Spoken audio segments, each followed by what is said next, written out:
Ces derniers mois, Maes et Booba ont entretenu une rivalité virulente sur les réseaux sociaux, échangeant des piques cinglantes. La tension a atteint son apogée lorsque le rappeur originaire de Sevran a choisi de provoquer son rival en exhibant une photo de l'ex-compagne de ce dernier. Autrefois proches, les deux artistes avaient même collaboré sur plusieurs morceaux à succès, notamment Madrina et Blanche, qui sont aujourd'hui considérés comme des classiques du rap français. Cependant, cette époque de collaboration semble révolue, laissant place à une animosité grandissante. Récemment, Maes a décidé de relancer les hostilités en publiant sur ses réseaux sociaux une photo de l'ancienne compagne de Booba, vêtue en cogirle. Cette publication était accompagnée d'une légende provocatrice: « Surveille ta femme au lieu d'appeler celle des défunts, sale vieille merde ». Il s'agit là d'une nouvelle attaque de Maes à l'encontre de l'ex-épouse de Booba. Le rappeur de Sevran ne manque pas non plus de partager régulièrement des informations concernant les histoires de cette dernière sur son compte, jetant ainsi de l'huile sur le feu de leur rivalité. L'homme pâle, le rappeur français, est actuellement au cœur d'une polémique qui a gravement affecté sa carrière ces dernières semaines. Il fait l'objet d'une enquête pour des allégations d'agression présumée, notamment de sur plusieurs femmes. Ces faits remontent à 2017 et se seraient produits à l'étranger, à New York. La plainte aurait été déposée en 2020, soit 3 ans après les événements présumés. Le parquet de Paris a ouvert une enquête sur cette affaire. Suite à ces révélations, les ventes et la popularité de l'homme pâle ont connu une chute significative. L'artiste a été forcé de réagir à cette situation en prenant la parole sur ses réseaux sociaux pour donner sa version des faits. Depuis 3 ans, j'entends les histoires les plus folles et les plus fausses sur moi, sur mon équipe et mon entourage. Pendant les premières années de ma carrière, j'ai eu de nombreuses relations. Des rencontres de fin de soirée, où on fait l'amour sans se connaître, des relations d'un soir. Et pour moi, comme tout le monde, il peut y avoir des incompréhensions, des perceptions différentes.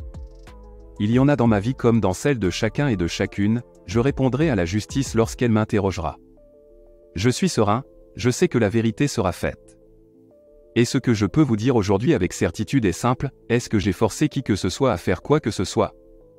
Non. Est-ce qu'il y a eu des choses illégales? Non.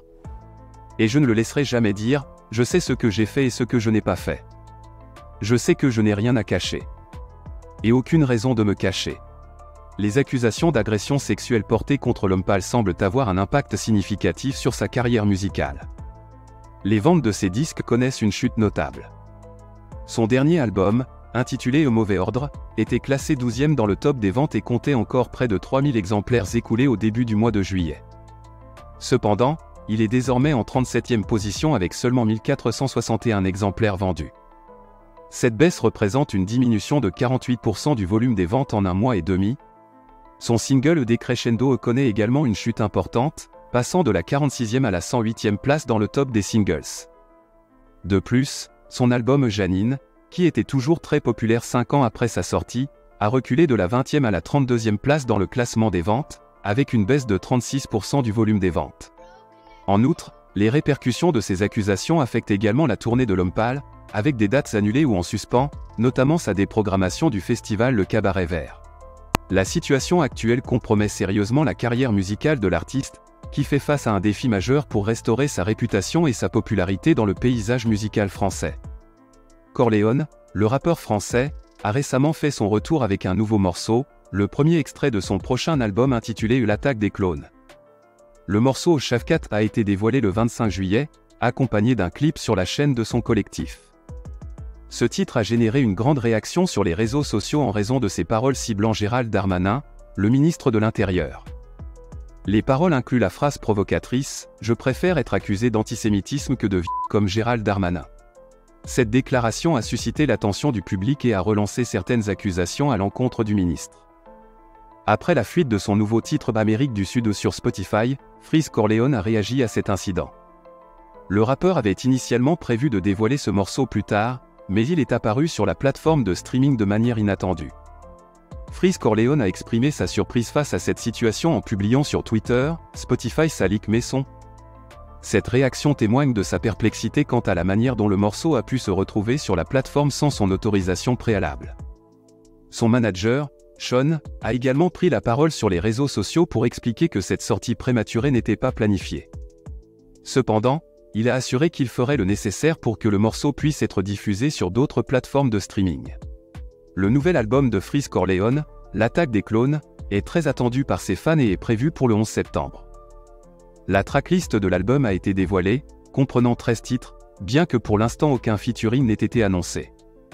Cette nouvelle fuite a ajouté un élément de surprise à la sortie imminente de l'album. Ce n'était pas prévu, Spotify dira sûrement que c'était un bug. Sur Spotify encore, il s'était passé quasi la même chose avec le deuxième single de LMF à l'époque. On va laisser le son et voir pour que les autres plateformes l'aient rapidement. Yair, bonnes écoutes. Dadju, très proche de ses fans, a récemment fait part de l'avancement de son documentaire lors d'une session de questions-réponses sur Twitter. Un fan lui a demandé quand ce documentaire serait disponible, et Dadju a répondu que tout était presque prêt. Il a même précisé que la sortie était imminente, en déclarant « Il est presque fini. Je pense que le mois prochain je vous le sors ». Cette annonce est certainement une bonne nouvelle pour les admirateurs de Dadju, qui pourront bientôt en apprendre davantage sur la vie et la carrière de l'artiste à travers ce documentaire. Le documentaire tant attendu sur la carrière de Dadju a enfin une date de sortie officielle. Intitulé « Ça va bien se passer », le documentaire sera diffusé les 13 et 14 septembre 2023 sur la chaîne Canal. L'annonce de la date de sortie a été faite par Dadju lui-même sur ses réseaux sociaux, accompagné d'un teaser d'1 minute. Le teaser offre un aperçu du contenu du documentaire, avec des interventions d'artistes tels que Ninho, qui fait l'analyse que Dadju parvient à créer un morceau marquant à chaque album. Le documentaire promet également une immersion dans la vie privée de l'artiste, avec des interviews de proches, y compris sa femme. Pour les fans de Dadju, ce documentaire sera l'occasion de découvrir davantage l'artiste, son parcours, et les coulisses de sa vie personnelle. La sortie est prévue dans quelques jours, alors restez à l'affût pour ne pas manquer cet événement. Niska, bien que discret sur la scène musicale depuis la sortie de son album Le Monde est méchant en novembre 2021, prépare son retour.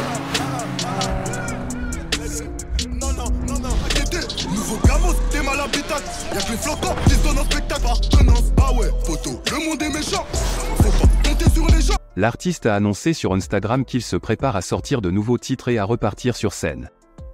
Après la sortie de sa réédition Le Monde est méchant V2 en novembre 2022, qui comprenait 10 nouvelles chansons, dont des collaborations avec des artistes tels que Gazo et Z, Niska a pris un peu de temps pour se ressourcer. Cependant, il semble être prêt à reprendre le rythme. Dans son message sur Instagram, Niska remercie ses fans pour le soutien lors de sa tournée estivale et annonce qu'il sera de retour sur scène à la fin du mois de septembre. De plus, il révèle qu'il travaille sur de nouvelles chansons qui seront bientôt dévoilées. Les fans de Niska peuvent donc s'attendre à de la nouvelle musique et à des concerts à venir, signe que l'artiste prépare un retour en force sur la scène musicale.